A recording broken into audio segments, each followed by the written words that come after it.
फिर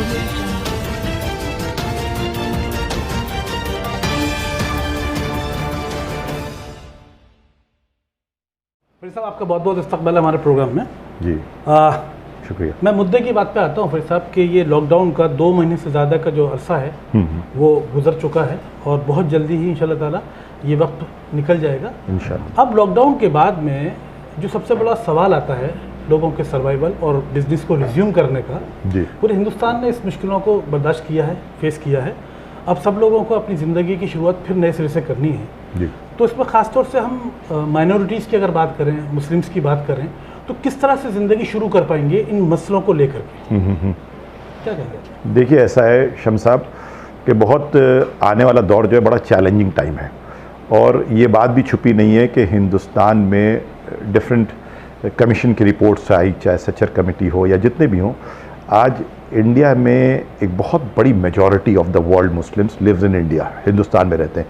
लेकिन unfortunately post independence में मुसलमानों की हालात डे बाई डे ख़राब होते गए हैं और बैकवर्डनेस का तो ये आलम है कि बेसिकली कि अच्छी एजुकेशन नहीं है, अच्छी जॉब्स नहीं है, बिजनेसेस की कमी है, फाइनेंशियल पोजीशन मुसलमानों की बहुत ख़राब है और शायद यही वजह है जिसकी वजह से उनको उनकी इमेज को भी टार्निश किया गया कि ये कम्युनिटी जो है घिटाव में रहती है। और आपने देखा कि जब ये लॉकडाउन चल रहा था और जब ये हालात हुए थे उसमें बहुत तरीक़े से जो है लोगों ने बहुत सी मीडिया ने अनफॉर्चुनेटली जो है वो मुसलमानों की इमेज को भी टार्निश करने की कोशिश की गई थी। लेकिन बुरा दौर था, निकल गया, पूरे मुल्क के लिए था, पूरी इंसानियत के लिए था। लेकिन अब आने वाला दौर मुसलमानों को बहुत सोच समझ के पोस्ट कोरोना पीरियड जो होगा वो अपने आप को रीअसेंबल करके, रीअसेस करके बहुत इंपॉर्टेंट स्टेप्स लेने होंगे। जैसा कि हम जानते हैं कि आज भी एजुकेशन का कोई सब्स्टिट्यूट नहीं है और मुसलमानों में एजुकेशन की बहुत कमी है। तो इस वक्त मुसलमानों को अपने बच्चों के लिए एजुकेशन पे बहुत ध्यान देना पड़ेगा। दूसरी, क्योंकि मुसलमानों में बहुत मेजॉरिटी ऑफ द पीपल जो है वो अनऑर्गेनाइज सेक्टर में, और इस कोरोना वायरस के वक्त में जो ये जो सेगमेंट था ये बहुत अफेक्टेड हुआ है। तो यकीनन आने वाले दौर में मुसलमानों होंगे फ़िलहाल जो इसके वजह से छोटे छोटे बिजनेसेस थे, खुंचे लगाते थे, मजदूर थे, टेक्नीशियंस थे, ये सब काम करते थे, इनकी बहुतों की जॉब्स चली जाएंगी। तो अब ये होगा कि इसको कैसे फेस करेगा, स्पेशली जो मुसलमान तबका है इसको कैसे फेस करेगा। तो इसमें एक तो हमारे कुरान में इसका बहुत अच्छा जिक्र है सूरह बकरा में कि मुसलमानों को हम इंग्लिश में कहते 3 पीज हैं, पी, उस पर बहुत अमल करना पड़ेगा। एक है पहला पी पेशेंस, सब्र से काम करना पड़ेगा मुसलमानों को, और ये हमारी कुरान भी कहती है सब्र जो है बहुत बड़ी दौलत है और बहुत बड़ा सहारा है। सब्र से काम लेना पड़ेगा, जिटरी नहीं होना पड़ेगा, पेशेंस से, सब्र से काम। दूसरा ये परसिवेरेंस, ये मैं इंग्लिश में तर्जुमा कर रहा हूँ। परसिवेरेंस, जो काम कर रहे हैं उसको बहुत ऑनेस्टली, शिद्दत से करना पड़ेगा, होप नहीं खोनी पड़ेगी, परसिवेरेंस। और तीसरी जो बहुत अहम है, प्रेयर। मुसलमानों को अपना रुझान नमाज की तरफ कर देना चाहिए और नमाज मतलब के साथ। ये बहुत बड़ी कोशिश मुसलमानों को करनी पड़ेगी कि जब वो नमाज पढ़ते हैं, खड़े होते हैं नमाज पढ़ने के लिए, वो क्या पढ़ रहे हैं उसका मतलब उनको मालूम होना चाहिए। तो ये 3 पीस पे मुसलमानों को बहुत ध्यान देना पड़ेगा। फर्स्ट इज पेशेंस, सब्र से काम लेना पड़ेगा, जिटरी ना हो, गलत डिसीजन ना लें और सोच समझ के आगे बढ़ें। दूसरा परसिवेरेंस, कि जो काम भी कर रहे हैं उस काम में एक्सेलेंस लाएं। और थर्ड है प्रेयर, आप अपनी नमाजें कायम करें, क्योंकि देखिए नमाज में बहुत बेहतरी है और ये बहुत अव्वल फ़र्ज़ है कि आप अपनी नमाजें कायम करें। और नमाज मतलब के साथ आप एक हैबिट बना लें कि अपने बच्चों को बताएं कि जो वो आयत पढ़ रहे हैं या जो आप नमाज पढ़ रहे हैं आप भी समझें उसका मतलब क्या है। तो 3 पीस पे मुसलमानों को अमल करना बहुत ज़रूरी है ज़िंदगी में। दूसरी चीज़ यह है कि जो मुसलमान अपना जो फाइनेंशियल सपोर्ट सिस्टम करता है लोगों के लिए, वो ऑर्गेनाइज वे में करे, एजुकेशन की तरफ करे। एजुकेशन, यकीन मानिए, सिर्फ एजुकेशन ही एक ऐसा तरीका है जिससे जो है इंसान अपनी आने वाली नस्लों को अच्छी ज़िंदगी दे सकता है। क्योंकि अगर पास इल्म होगा, इल्म की दौलत से वो दुनियावी दौलत भी कमा सकता है। और जो बहुत इंपॉर्टेंट पार्ट है वो ये है, इकोनॉमी पे ध्यान देना पड़ेगा मुसलमानों को। So education and economy should be the thrust focus of the Muslims in India, not in India, all over the world. क्योंकि जब आप एजुकेटेड होंगे, इकोनॉमिकली साउंड होंगे, तो आप अपनी कम्युनिटी की भी हेल्प कर सकते हैं और अपनी नेशन की भी हेल्प कर सकते हैं। और एक बहुत अहम बात यह है, वो इस वक्त जो चल रहा है स्पेशली इंडियन कॉन्टेक्स्ट में, कि अब आप अपनी एनर्जीज को मुसलमान वेस्ट ना करें। सोशल मीडिया पे अगर कुछ चल रहा है तो आप सब उसको एक डिक्टेट ना लें, आप अपनी एनर्जीज को वेस्ट ना करें, स्टेट की पॉलिसीज पे डिस्कस करें, लेकिन किसी भी पॉलिटिशियंस को क्रिटिसाइज मत करें। These are very important thing. और मेरी इन तमाम एनजीओ से और सबसे गुजारिश है कि स्पेशली जो मुसलमानों के राइट्स जो इन्फ्रिंज होते हैं, यूनिफाइड होकर उसके खिलाफ फाइट करें। क्योंकि अब जैसे रिसेंटली हुआ देखिए, और कि अभी कानपुर में एक प्रिंसिपल है मेडिकल कॉलेज की, आपने भी देखा होगा, वो उन्होंने किस तरीके से हिंदुस्तान के लोगों को टेररिस्ट कह दिया जी। और ये बड़ी अनफॉर्चुनेट बदकिस्मती बात है। अब अगर हमारी कोई प्रॉपर यूनिफाइड ऑर्गेनाइजेशन होती जो कि इसके खिलाफ खड़ी होती, तो ये छोटे छोटे ट्विटर व्हाट्सएप मैसेज ये ना होके इमीडिएटली उसके खिलाफ केस किया जाता। तो मुसलमानों को नंबर 1 पेशेंट, परसिवेरेंस और प्रेयर का सहारा लेना पड़ेगा, एजुकेशन पे बहुत ध्यान देना पड़ेगा, इकोनॉमिक एक्टिविटीज़ पे बहुत ध्यान देना पड़ेगा। और मेरी गुजारिश उन लोगों से जो पैसे वाले हैं, जो साहिब हैसियत हैं, वो भीख और चंदा ना दें, बल्कि कोशिश करें छोटे छोटे बिजनेसेस खड़े कराएं। आप जितनी आपकी हैसियत, सपोज करिए आप जो है 20,000 रुपया डोनेट करते हैं, तो आप 20,000 में 2 लोगों को ऐसे सेलेक्ट कर लें, उनको इंटरेस्ट फ्री लोन दें, उनको ये बता के दें कि भाई जो ये हम पैसा दे रहे हैं, तुम सेल्फ सफिशिएंट हो, आप निर्भर बनो, उस पैसे का सही इस्तेमाल बनो, और जब तुम उससे कुछ कमाने लगो तो वो पैसा मुझे वापस करो, जिससे वो आगे दिया सके। तो चेन सिस्टम क्रिएट करिए एम्प्लॉयमेंट, सेल्फ एम्प्लॉयमेंट जनरेट करने का, कि आप छोटे छोटे लोगों को, अगर आप साहिब हैसियत हैं, उनको business, teach them how to fish, don't give them fish. तो आपको ये लेवल पे भी काम करना पड़ेगा। और एक चीज़ और है, इस वक्त एक साइकोलॉजिकल वॉर भी चल रही है। कहीं ना कहीं हिंदुस्तान का मुसलमान जो है वो ये समझ रहा है कि अब वो बहुत पिछड़ गया है, उसकी कोई प्लेस नहीं है सोसाइटी में।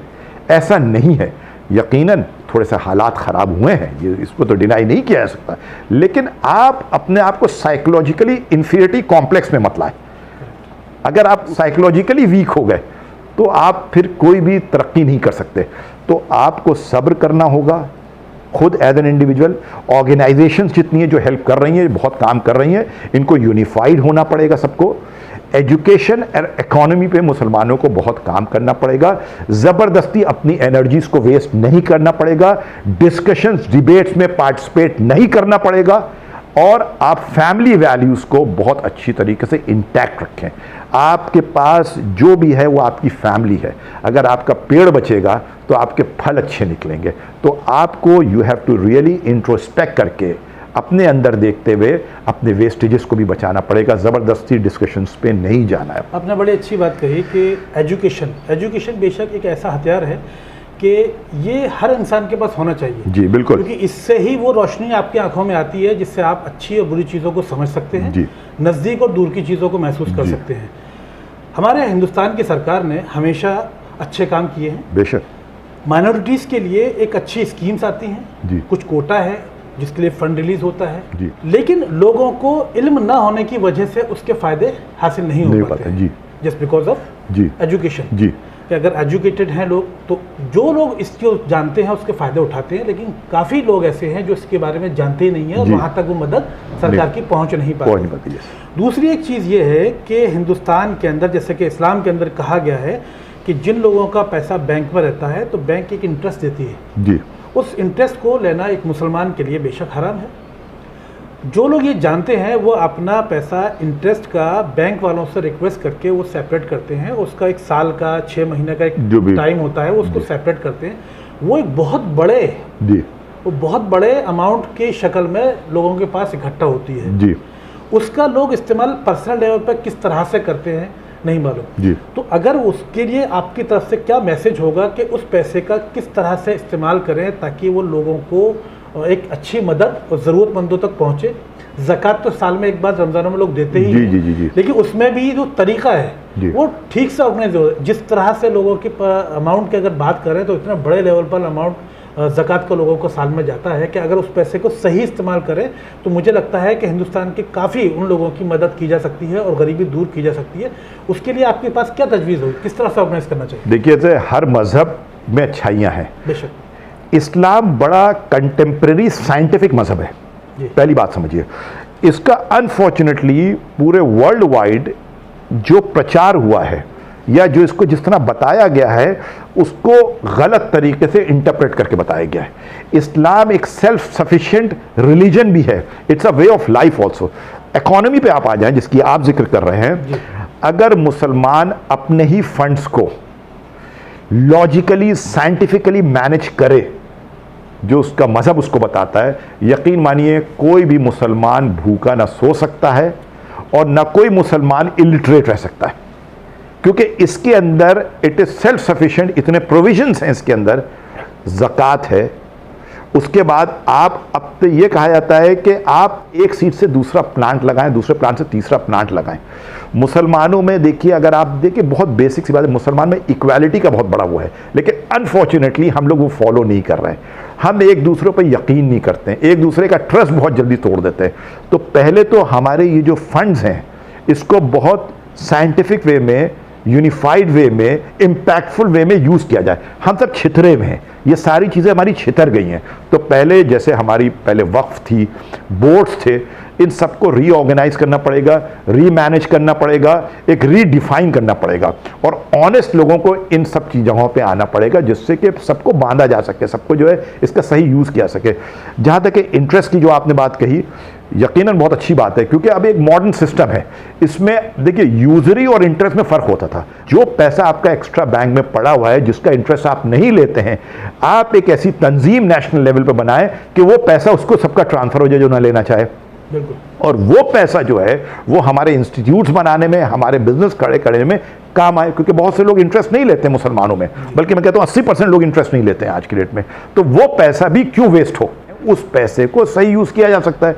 तो पहले तो एक ऐसी एपेक्स बॉडी बने इंडिया में जो हो कि जो बैंकों में पैसा रखा है, जो इंटरेस्ट उस पर एक्री होता है लेकिन लोग नहीं लेते हैं, जो वेस्ट हो जाता है, वो पैसा इंटरेस्ट जो है सारा उस एपेक्स बॉडी में ट्रांसफर हो, एक अपनी अलग आइडेंटिटी हो, वो गवर्नमेंट ऑफ इंडियन प्रोविजंस के हिसाब से, लॉ के हिसाब से हो, वो बॉडी बनाई जाए, उस इंटरेस्ट का पैसा उसमें जाए और उस पैसे से जो है नंबर 1 एजुकेशन, नंबर 2 जो लोग बेरोजगार हैं, नंबर 3 एक बहुत इंपॉर्टेंट फैक्टर है कि मुसलमानों को इस 2 महीने में एक चीज़ क्लियर सामने आई कि हेल्थ पे भी काम करना पड़ेगा। हेल्थ सेक्टर में मुसलमानों को आना पड़ेगा, चाहे वो अपने एरियाज में जिस तरीके से हमारे पास यतीम खाने होते हैं, इसी तरीके से हमें छोटे छोटे नर्सिंग होम्स और मेडिकल सिस्टम्स पे भी काम करना पड़ेगा। यकीन मानिए बहुत अहम बात है। अपनी हाइजीन पे काम करना पड़ेगा, अपनी स्पेसिंग पे काम करना पड़ेगा। कहीं ना कहीं अब टाइम आ चुका है with in the community, from with in the community, government के साथ तो है ये सारी चीज़ें, लेकिन from with in the community in funds को यूज़ करते हुए अपनी कम्युनिटी को ट्रेन करना पड़ेगा। तिजारत के एतबार से अभी लोगों को क्या मशवरा देंगे कि जिस तरह से अब तिजारत के लिए लोगों के पास में फ़ंड नहीं है और जो बड़ी बड़ी कंपनीज़ हैं जहाँ पर लोग जॉब करते हैं उनको भी स्टाफ स्लैश भी किया जा रहा है या फिर लोगों की जॉब के लिए मना भी किया जा रहा है, तो हाउ दे विल सर्वाइव, उसके लिए क्या मशवरा आपके पास? देखिए, इसमें मैं यही कहूँगा कि जैसे हम कहते हैं कोऑपरेटिव, एक टर्म है कोऑपरेटिव। यकीनन इस टाइम बहुत बड़ी क्राइसिस है, जो स्पेशली छोटे छोटे बिजनेस हैं वो सब ख़त्म हो गए। जो रेडी लगाने वाले थे वो उनके बिजनेसेस ख़त्म हो गए, या छोटी छोटी एसएमईज थी वो भी ख़त्म हो गई हैं। तो इस पे ये करना पड़ेगा मेरे हिसाब से कि वो लोग, जैसे फॉर एग्ज़ाम्पल मैं हूँ, मैं आज की डेट में मेरी ख्वाहिश है कि मुझे ऐसे 10 लोग मिले जिनको मैं 10-10 हज़ार रुपये दे के कुछ बिज़नेस शुरू करा सकूँ इंटरेस्ट फ्री। तो ऐसे बहुत से लोगों को सामने आना पड़ेगा जो साहिब हैसियत है, उनको अपने आसपास नेबरहुड में वो लोग जो बेरोज़गार हो चुके हैं उनको नॉन इंटरेस्ट फंडिंग करनी पड़ेगी और ये इंश्योर करना पड़ेगा कि वो लोग जो जेन्युइन नीड में हैं, बिजनेस नहीं कर पा रहे हैं, उनके बिजनेस ख़त्म हो गए, उनको इंटरेस्ट फ्री कुछ सपोर्ट सिस्टम फाइनेंशियल किया जाए और वो जब खड़े हो जाएं तो वो थोड़ा थोड़ा करके उनको पैसा वापस कर दें। तो ये दोनों तरफ से बहुत इंपॉर्टेंट है। पहली बात तो ये जो लेने वाले हों वो एक कॉन्फिडेंस के साथ पैसा लें, ईमानदारी से पैसा लें कि भाई जो मैं पैसा ले रहा हूँ मुझे ये आदमी सपोर्ट कर रहा है, छोटी सी फंडिंग हो रही है, इंटरेस्ट फ्री हो रही है, वो जब मैं खड़ा हो जाऊंगा तो इस फंड्स को मैं वापस करूंगा। और देने वाले भी ऐसे कुछ तैयार हों जो किसी लेवल पे 10,000 20,000 दे सकते हैं, छोटी सी दुकान लगाने के लिए, ठेला लगाने के लिए, उनकी लोगों की हेल्प करें।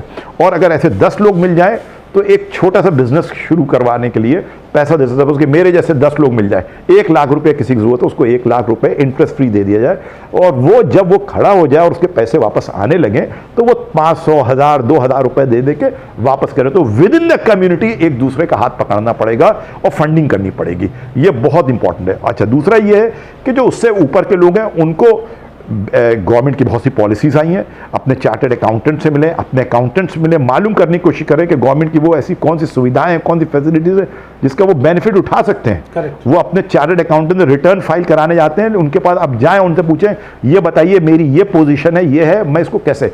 और बहुत इंपॉर्टेंट है इंडियन मुस्लिम्स के लिए कि वो अपने आप को ऑर्गेनाइज करें, अपने रिटर्न्स फाइल करें, अपने लीगल पेपर से स्ट्रांग करें। इस टाइम जो बहुत अहमियत बात है आने वाले मुसलमानों के लिए, जो बहुत ज़रूरी है कि वो अपने आप को लीगल फॉर्मेट में लेके आएँ, अनऑर्गेनाइज से ऑर्गेनाइज की तरफ मूव करें।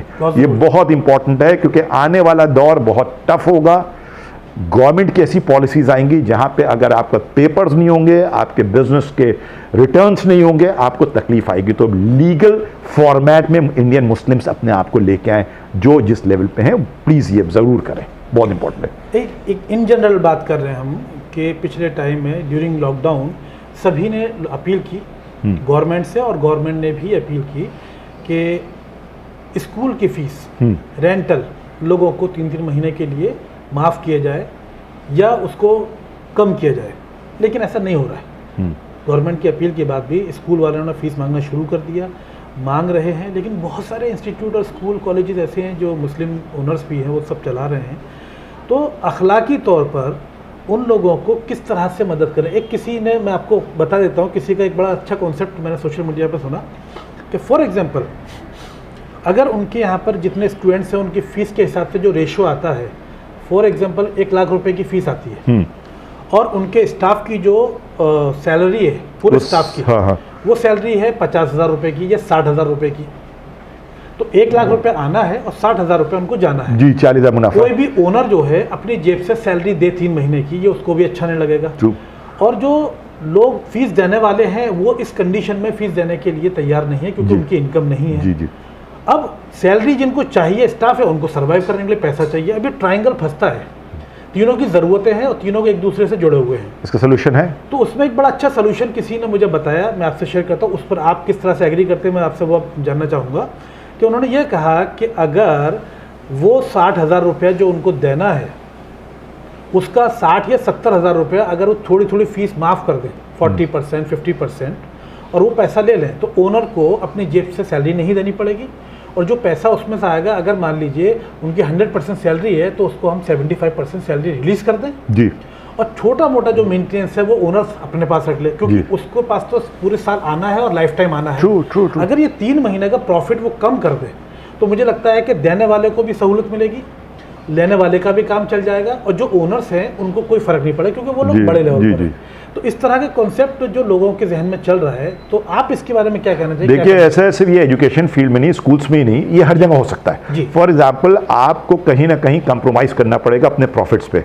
इस वक्त जो अहम मुद्दा है वो ये है कि आप किसी तरीके से सस्टेन कैसे करें। बिल्कुल। मेरे एक कजिन का स्कूल है इत्तेफाक से लखनऊ में, जो आपने बात की, मैंने उसको यही कहा, देखो इस वक्त जो है तुम्हारा स्कूल बंद नहीं होना चाहिए। इसके 2 नुकसान होंगे, एक तो तुम्हारा बिजनेस बंद हो जाएगा, और जो तुम सोशल सर्विस कर रहे हो, एजुकेशन पार्ट कर रहे हो, वो बहुत से लोग जो है जिनका मुस्तकबिल बहुत अच्छा है। तो आपको इस वक्त किसी तरीके से ये देखना है कि चाहे आपको अपने एसेट्स लिक्विडेट करने पड़े, स्पेशली जो एजुकेशन फील्ड में है, जो मेडिकल फील्ड में है, क्योंकि ये सिर्फ बिजनेस ही नहीं है, ये एक सोशल सर्विस भी है, और ये बहुत अच्छी सोशल सर्विस जो अल्लाह की नज़र में, खुदा की नज़र में, भगवान की नज़र में बहुत बड़ी सोशल सर्विस।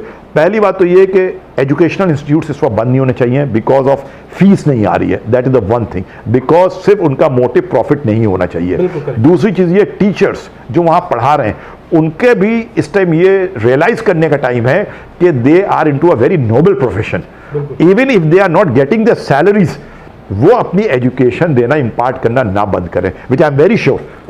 टीचर्स जो है, गुरु एक ऐसी चीज़ होती है जो 99% इसलिए भी काम करते हैं कि वो बेसिकली इम्पार्ट करना चाहते हैं नॉलेज। तो यकीनन टीचर्स को भी नंबर 1 इस टाइम आगे आना पड़ेगा, even if they are not getting the salaries, लेकिन उनको अपनी जॉब कंटिन्यू करनी पड़ेगी। जो इंस्टीट्यूट चला रहे, जो ओनर्स हैं, उनको उस वक्त अपना मुनाफा नहीं देना पड़ेगा, देखना चाहिए, क्योंकि वो बहुत बड़ी सोशल सर्विस भी कर रहे हैं। Nation building, social building, community building सब में काम कर रहे हैं। तो ये सबको कहीं ना कहीं एडजस्ट करना पड़ेगा और आगे आके इसको इंस्टीट्यूट्स को आगे कंटिन्यू करने पड़ेंगे। फिर सब आखिरी सवाल मैं आपसे एक और लेना चाहूँगा कि जिस तरह से अभी हमने एजुकेशन फील्ड की बात की, अभी रिसेंटली एक बड़ा अजीब सा वाक़या मेरे सामने आया और वो है मेडिकल फील्ड। जी। एक मेरे जानने वाले हैं, उनकी किसी सिस्टर की डिलीवरी का टाइम था, ये रिसेंट बता रहा हूँ आपको मैं। उन्होंने अपने डॉक्टर से, जिसका उसका ट्रीटमेंट चल रहा था, उनसे बात कही बिफोर फ्यू डेज़, शायद लॉकडाउन से पहले, कि भाई डिलीवरी जहाँ होने वाली टाइमिंग होते हैं उसके हिसाब से। तो उस वक्त उनको बताया गया कि शायद 35,000 रुपीज़ पैकेज है फॉर द डिलीवरी, 3 डेज़ वहाँ पर हॉस्पिटलाइज करेंगे। अब जब बिल्कुल 2 रोज़ पहले उनको एडमिट करके डिलीवरी का टाइम आया, तो उन्हीं डॉक्टर ने, जिन्होंने 35,000 बताया, तो उन्होंने बोली भाई फीस बढ़ चुकी है, अब इसमें आपको 65,000 देना पड़ेगा। जी जी जी, ऑलमोस्ट डबल। तो इस तरह से लोग इस वक्त बिजनेस कर रहे हैं, लोगों की, जहाँ पर एनजीओ तो अपनी जेब से पैसा लगा रहे हैं, लोग अपनी जेब से पैसा लगा खाना बांट रहे हैं, राशन बांट रहे हैं। डॉक्टर्स के पास जाने के बाद में बजाय हेल्प के कि उनको 25,000 करना चाहिए कि ये कहाँ से पैसा कम करें जी, उन्होंने डबल कर दिया। वो इंसानियत अखलाक कहाँ जा रहा है? देखिए ऐसा है, इस वक्त अनफॉर्चुनेटली इंडिया में 2 चीज़ें जो हैं प्राइवेटाइज होने की वजह से बड़ी डिससर्विस कर रही हैं कम्युनिटी को, नेशन को। Number 1 is education. सबने अब इंस्टीट्यूट इसलिए खोलने शुरू कर दिए हिंदुस्तान में कि उनको मुनाफे वाला काम है, क्योंकि सबको मालूम अपने बच्चों को हर आदमी पढ़ाएगा। तो अब इसको बहुत हद तक सर्विस सेक्टर, सोशल सर्विस ना देख के लोग इसको मुनाफे का जरिया समझ। दूसरा है हेल्थ सेक्टर। आपको मालूम है हिंदुस्तान में इस वक्त जो सबसे बड़ी क्राइसिस आई है वो हेल्थ सेक्टर पे आई है। आप आम आदमी इस टाइम इलाज नहीं करा सकता है। आप प्राइवेट हॉस्पिटल में अगर खुदा ना खाता आप कोविड पेशेंट हैं तो आपको 2 लाख, 3 लाख, 5 लाख रुपए चाहिए। अच्छा, दूसरी बात ये, जिनके पास मेडिक्लेम भी हैं उसमें पीपीई कवर्ड नहीं है, मास्क कवर्ड नहीं है, यानी 50% of the things are not covered in it. यानी अगर आपका 3 लाख का बिल आया तो 1.5 लाख उसमें कवर्ड ही नहीं है आपके इंश्योरेंस में। Though you are covered with 3 lakh rupees, लेकिन आपको 1.5 लाख रुपए मिलेगा। अब 1.5 लाख रुपए आदमी कहां से लाए? तो इसलिए बहुत इंपॉर्टेंट है, मैं एक रिक्वेस्ट करूंगा आपके चैनल के थ्रू कि एक काम बहुत अच्छा जो इस वक्त करा जा सकता है कि अगर आप कुछ लोगों को हेल्प करते हैं, पैसा देते हैं, इमदाद देते हैं, आप सिर्फ 2 आदमियों के मेडिक्लेम करा दें। बहुत अच्छी बात कही, बहुत मेरी एक गुजारिश है पूरी कम्युनिटी से, उनके प्रीमियम दे दें। उनके प्रीमियम पूरे साल में एक बार देना होता है। आप यकीन मानिए वो लोग जो इलाज की वजह से जो है महरूम रह जाते हैं, इलाज नहीं करा पाते हैं, जो तकलीफ में आ जाते हैं, जान जा रही है, जान जा रही है। तो मेरी गुजारिश है तमाम सुनने वालों से कि अगर आप 2 बच्चों की एजुकेशन अपने ऊपर ले लें और 2 लोगों का मेडिक्लेम अपने ऊपर ले लिए, यकीन मानिए आप बहुत बड़ा जन्नती काम करेंगे। 2 बच्चों की एजुकेशन जिस लेवल पे आप हैं, अगर आप समझते हैं कि आप 20,000 रुपये फीस दे सकने लायक हैं, तो 2 बच्चों की एजुकेशन और 2 लोगों का मेडिक्लेम मेहरबानी करके कम्युनिटी सर्विस के तौर पे इसको इतिहाद करके just make it a point that please start this service. ये बहुत बड़ी सर्विस होगी, बस मैं यही गुजारिश करूँगा। साहब बहुत अच्छी बात की और बहुत अच्छा मशवरा आपने दिया, और काश के लोग इसको सुने, इस पर अमल करें, तो ये हिंदुस्तान के लोगों के लिए बहुत ही ज़्यादा बेशक बहुत बड़ी सर्विस होगी। तो देखा आपने जिस तरह से फरीद साहब ने अपनी बात रखी और जो मशवरा दिया, मैं भी अपील करना चाहूँगा कि आज लोगों को अपने अखलाक, अपने इंसानियत के नाते इन चीज़ों को कंसीडर करने की शदीद ज़रूरत है।